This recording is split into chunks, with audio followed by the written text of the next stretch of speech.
Everyone says that I will sleep today in garage. Maybe not only today. Look, this is very nice thing. I use it from old wagon, and I had always problem because if you need to cut something, you're always restricted in this space. Garage is always small. It's true.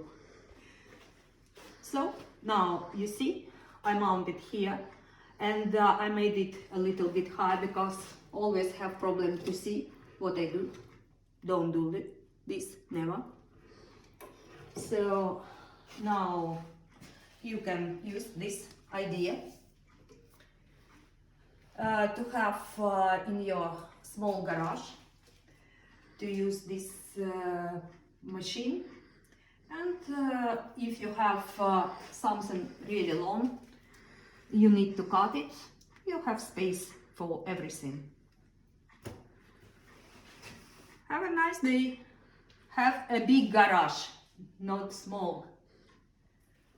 Follow me to have nice experience.